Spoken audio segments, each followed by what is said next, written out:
Hello everyone and welcome back to my channel. I have been away for quite some time because my health really deteriorated the last couple of weeks, well already months now I think, so I was really exhausted. I couldn't function at all. I've been in bed full time for quite some weeks and I was exhausted, and also I cannot focus, I cannot find my words, especially not in English, so it was really not possible for me to sew anything or to make a video at all. But I'm trying now. I don't know how often I can upload, but when you miss me, when you don't see any videos, look at my community page. That's where you click on my photo and then you get all the pages of my channel, and then you have a community tab, and I try to post there whenever something is going on, or when I have something to show you, or when I work on a project that I want to show you already. What I also did there is I posted that I had returned my former sewing machine that I bought a year ago. That was rather fancy and rather expensive, but I really didn't like it. I think you have heard me complaining about it because it just wasn't sewing nicely, and I hate it when the stitches skip or when the fabric doesn't go well, and it really took away the fun of sewing for me. So finally I decided, I think 2 weeks ago or a week ago, I don't remember, to return it and to say that I was not happy about it. I found also some reviews on the internet of people that had the same complaints like me, so it was not my problem, it was the problem of many other people. And I bought back a very plain simple sewing machine that you might think is for beginners, but it does the job like it should do. So it makes the stitching nice, it fits in the fabric nicely. I don't have all that fancy features, but it does what it needs to do, and that's what's important for me. So if you want to hear why I did this, look at that community tab and watch that video, because I think it's very helpful for people who are struggling what kind of sewing machine to buy, because I explained there why I made this choice. Then another question that I get asked often, then why do you make your videos so long? Because when you make them shorter, then it doesn't take that much energy, and then maybe you can make a video when you can't now. The reason why my videos are so long is because I want this to be really a sewing class. I want to teach how you can do things, why we do things, and not just make a garment and show you that I make a garment and that's it. Because many sewing channels here on YouTube do that. They make a very nice garment, very nice outcome, but then I think, well, how can people make this if they don't know how to make the pattern, if they don't know how the tricks, how you do the tricks that you do when you make this garment, especially when it's a more complicated thing.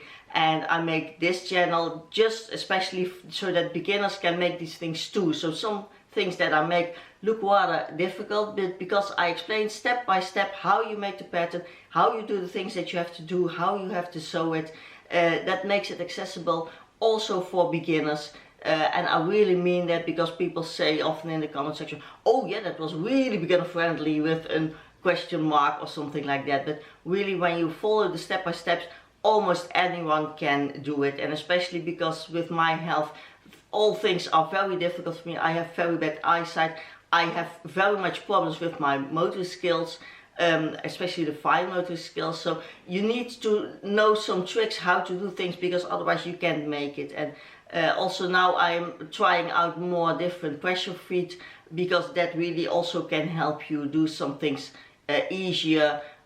Especially, for example, what I am struggling with is sewing nicely along the edge. I can hardly keep up with the edge, so my stitching goes like this, or goes way off and then way back. And that is very annoying, because then your garment looks really self-made, and you know that I really hate that. So I'm testing out quite some pressure feet to see what really helps and what not. So that may be something for you. And also in this video I marked in the caption, no, what's it called, in the description box, the title, that this is beginner friendly. So I put some tips in between for beginners tips, and also tips how to sew with jersey when you make this out of jersey like I do. When you don't make it out of jersey but out of satin or cotton, of course you don't need those tips, but those tips might be useful for another garment that you want to make. So that's why my videos are always very long and extensive, because I want this really to be a lesson for people to learn how to do some things. In this video we're going to make a business casual blouse. It is again really easy to do. You just do some tricks that I'll explain, and then you have a very nice outcome of a blouse with pleats on the shoulders. That is very useful for just day wear, but also for business casual, where you put a blazer on top of it, or if you can without sleeves you can just go like this to the office. The inspiration picture that I used for this, the blouse is made out of satin. Of course that's very nice and shiny, but I'm not really a fan of satin for a blouse, so I bought a viscose jersey, and it is a jersey like a t-shirt jersey, but then viscose is even thinner, so it's very flowy, very nice and soft, and fabric with a little bit of shine. So the outcome will be way different than the satin one, but then you can see that you can also use different fabrics for a garment, and you can see how it looks when you make it out of that. So mine is a viscose jersey. Of course you can also do a cotton jersey or whatever you like. You can just now see the difference. So I'll show you how we make the pattern and then how we make the blouse. So these are the inspiration pictures. You see the blouse on the left is a very plain and classic blouse or shirt, depending on what fabric you use. And it has an elongated shoulder line. So the shoulder line is more broad, which is very much on trend right now. This one even has shoulder pads. I'm not sure if I'm going to use shoulder pads because I have very broad shoulders of myself already, so maybe I will just use the fabric, but if you like you can certainly use shoulder pads to emphasize that broader shoulder line. It has pleats in the front from the shoulder line going down. That gives more width in the front part of the top. The neckline is rather high. I make mine a bit lower because this doesn't suit me very well when I make that neckline that high.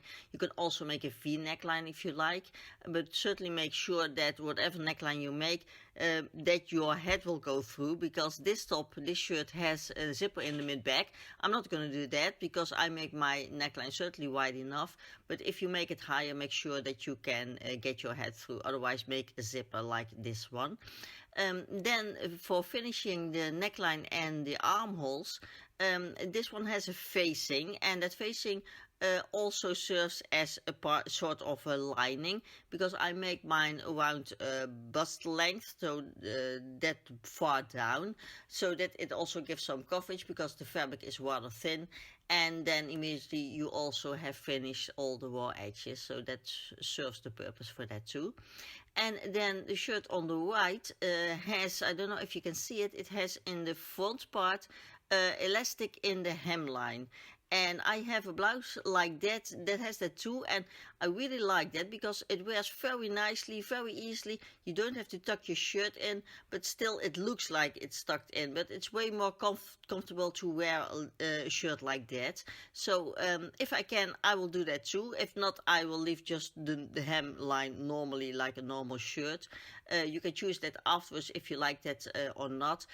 For me it is depending on whether it will suit me, because I am very short. It must not make me too even more shorter or thicker than I really am, because that can be when your fabric is a little bit too thick, and I think mine is thin enough to put that elastic in, and then you have a really nice and very comfortable top to wear. So you can choose afterwards if you like that or not. I will also choose afterwards. You don't have to change the pattern or the cutting of the fabric for that. So this is what the top will be.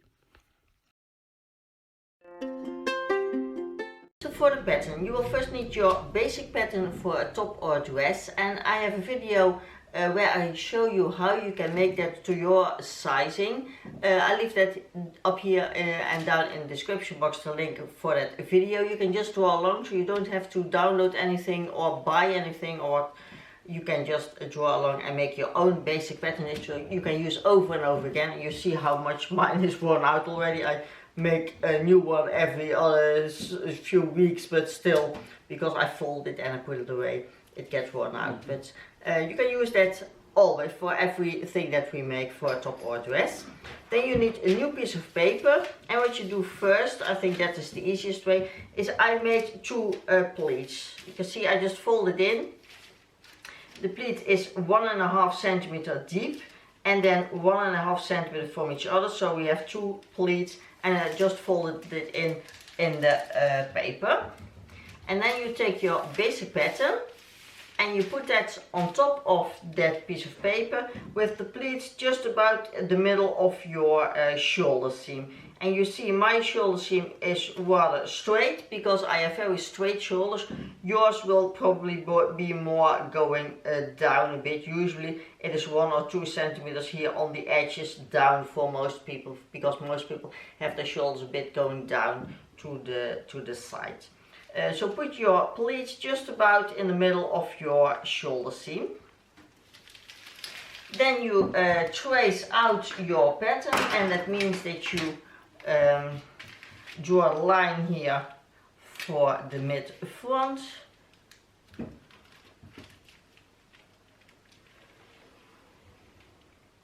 And then mark how low you want your neckline to be. For my basic pattern I have a higher neckline, but as I told you, I want now my neckline lower, and I make it around 15 centimeters down. I think I measured it. Yes, 15 centimeters down. So it's a rather low neckline. And then for the shoulder seam, what we do is very simple. You just elongate your shoulder line. So this one for me was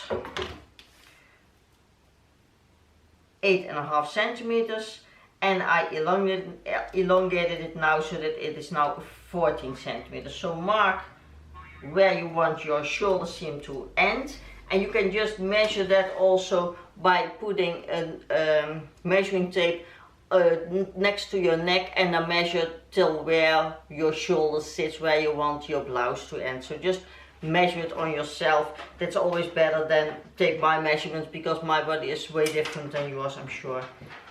So you mark where you want your shoulder to end. Then you trace your side seam along your basic pattern. And then you have to make a new armhole. And what I always like to do is I like when my seam here ends in a perpendicular, so not going on an angle to that shoulder seam, because then you get some kind of point here on your shoulder and that doesn't look nice. So make sure that the end here is just going straight up, and then you can take a curved ruler, or you can just draw by hand, whatever you like. You can also make this line just going straight down to your side seam. You can do that too. I like to have a little bit of a curve here, and I must say I usually like to just draw by hand a nice line that I like. I usually don't use my rulers that much, so that you have something like this. It doesn't really matter how it is. You can just try it out when you've cut it out and pin the shoulder seams to see how that line fits. It's also depending on your body, how big your bust is, how far in you want this edge to be, or how far out you want it to be. Just make an estimation how you want it, and then draw that on your paper.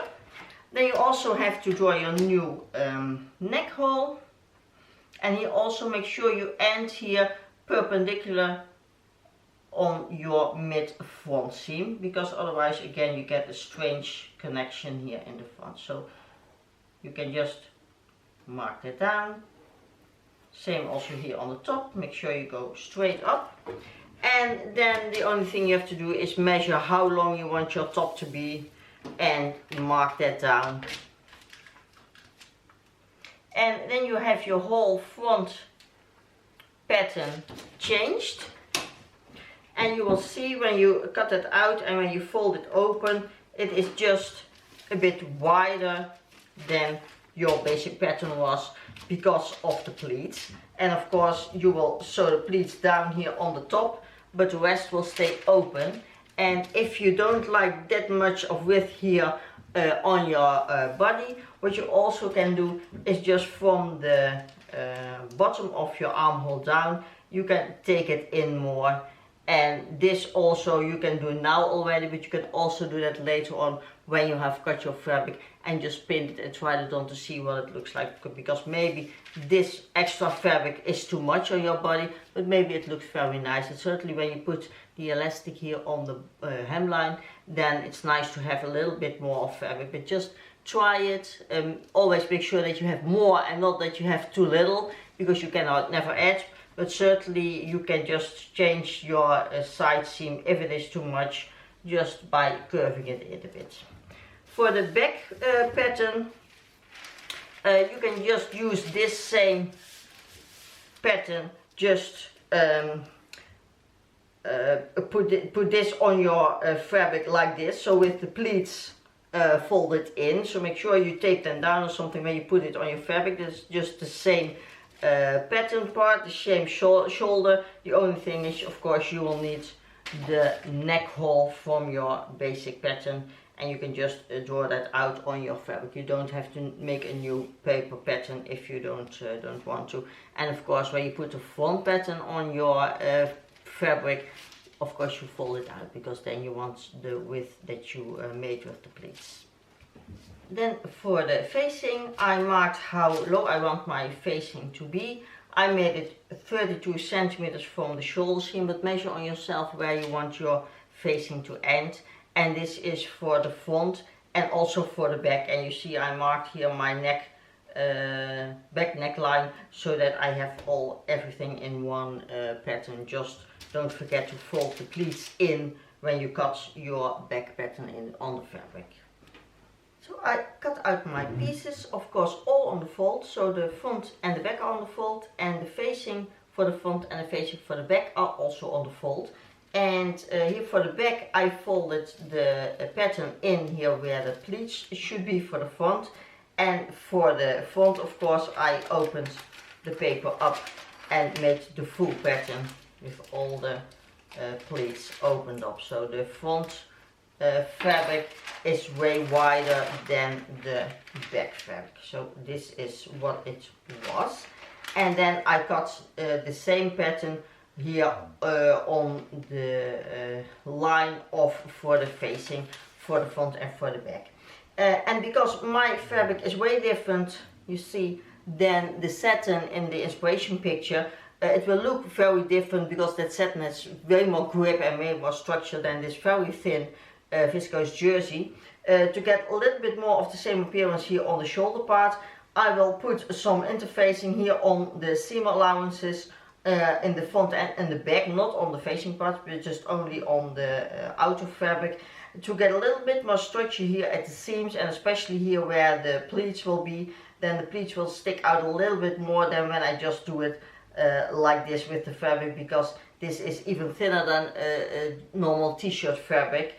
You see, it's really nice and flowy, but to have the pleats stand out a little bit more, I will iron on some interfacing just on the seam allowance and a little bit below that, so that it is also more on the pleats when I fold them in. So I'm going to iron that on. Then you fold the pleats in for the front, and then we're going to sew the shoulder seams. So I iron on my interfacing here on the outer fabric, and I folded in the pleats here on the facing without the interfacing. And I thought I'd show you, because you can probably see now the difference here with the interfacing and without. This is way more flimsy, these pleats, and these are really nice structured. So I hope when it is finished it has a little bit of that appearance of the satin one, but of course it will be different. But I like when these pleats are really visible, unless here without the interfacing it's just very soft and flowy. So we're going to sew the shoulder seams together. Put your backs on top of your fronts for the outer fabric, and for the facing, I didn't line this up right, I think. Yeah, I did. And then sew all the shoulder seams.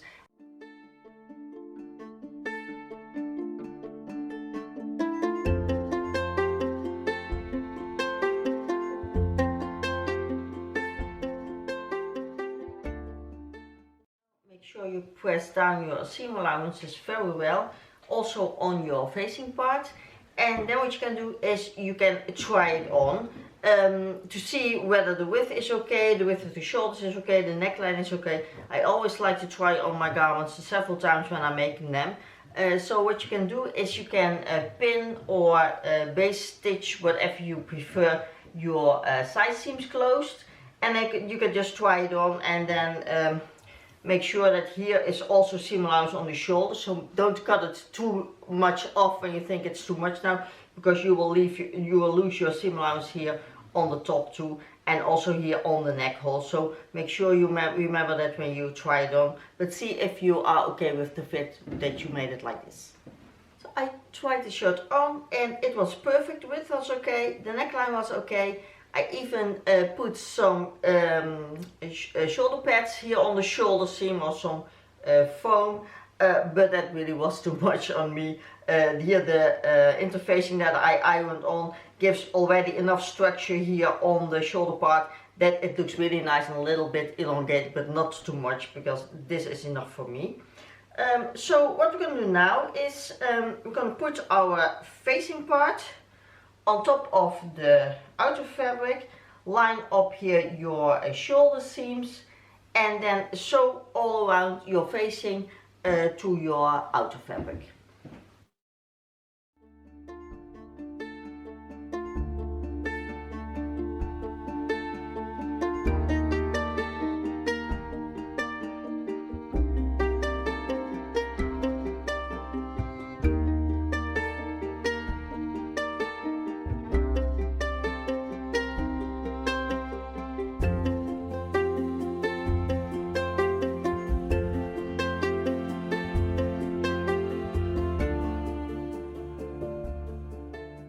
Make an understitch so that your facing will stay put nicely to the inside, and it means that you flip the seam allowance up and you stitch here very close to the seam onto your facing side, and with that you also stitch together the seam allowances. And maybe you have to press it first nice and flat so that it won't wrinkle or anything, but then your facing will stay nicely put like this.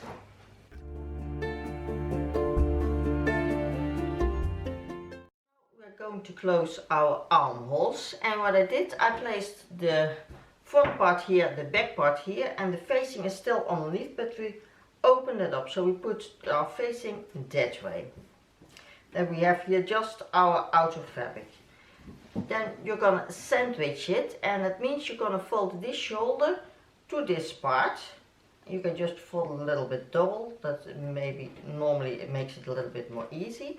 And then you take the facing that's lying here underneath the facing that we folded out, or folded under better.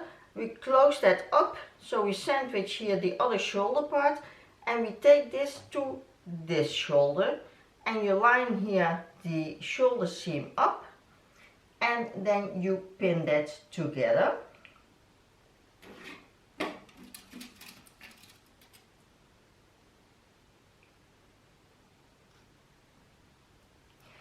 And then you follow this line, because when you pin this together, then you have here the whole front armhole closed.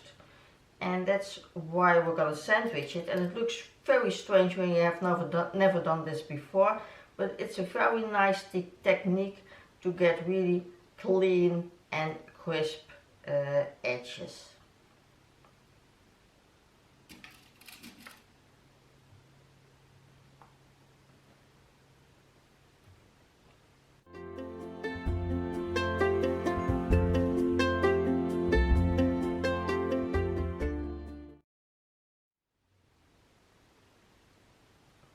So you fold that all the way to the end, so to the bottom of the armhole,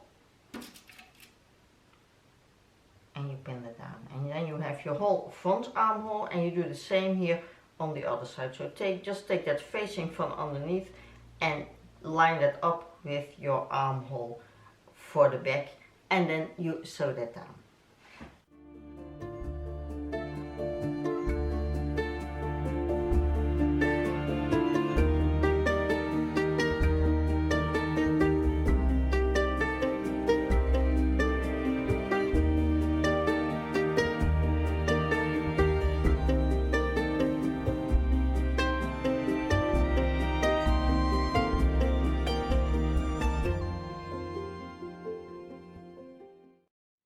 Then you pull that bundle right side out again, so that you can do the other armhole.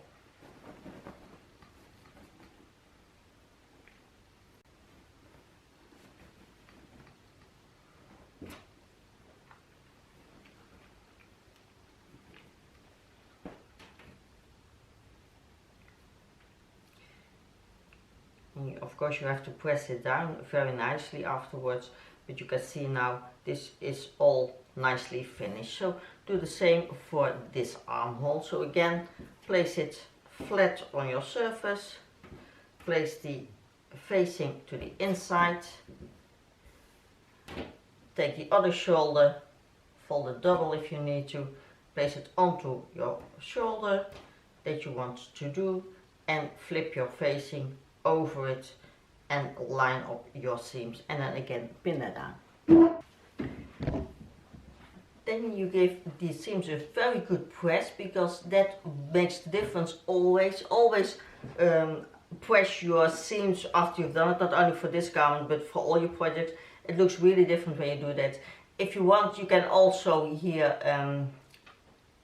understitch the seam. I won't do, because I like it more when it's not, and when you press it well, at least with my fabric, it will stay very nicely put. So, but make sure you press that very good. So now we're going to continue sewing the side seams, and that means you fold them right sides together as you normally would do, and you put both the underarm seams here, you put them together. And then you can sew here the side seam of your outer fabric. That is this seam. And I see now I have here some kind of paint on my shirt. I hate it. I don't know what it is. I'm gonna figure that out later, but that doesn't look nice on your white shirt. But this is your side seam of your outer fabric. This is your underarm here, the seam, so make sure you match them up. And then you place your facings that way, so that you can also here sew together the side seams of your facing. And then you have just one seam to sew for the side seam of your facing and the side seam of your outer fabric. And you do that on the other side too.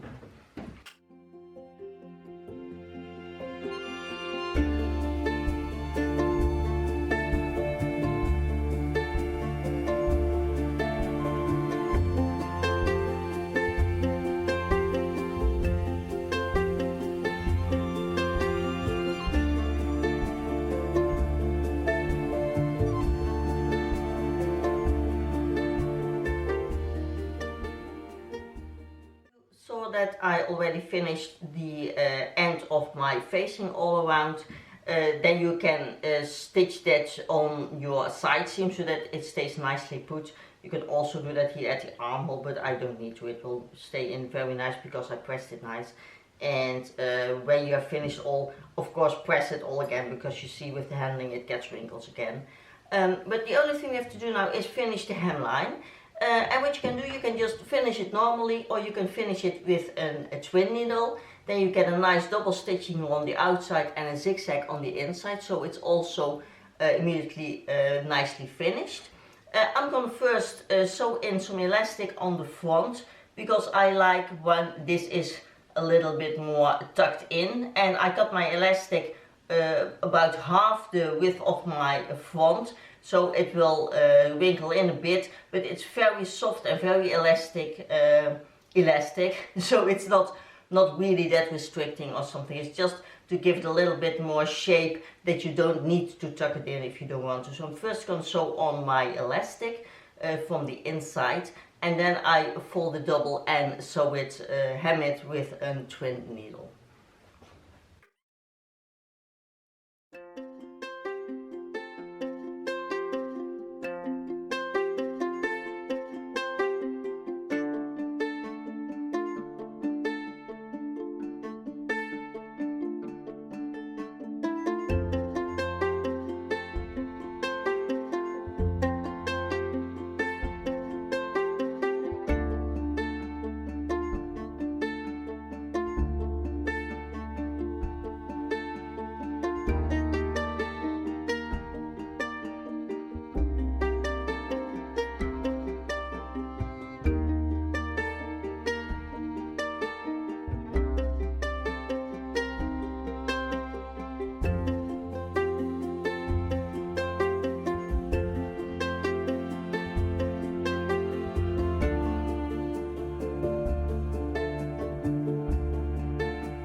blouse. I like the pleats. You see the shoulders is already very much on me, although I don't even have shoulder pads.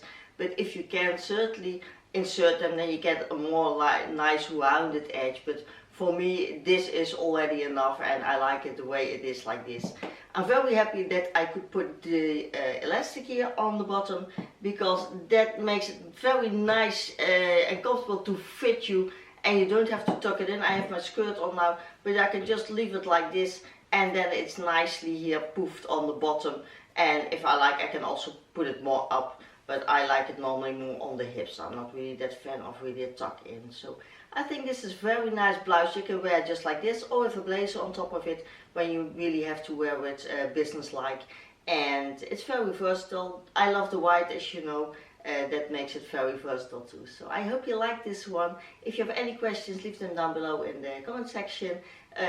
Or if you have something to suggest for me, then just let me know. Thank you so much for watching, and I'll see you again back next time. Bye.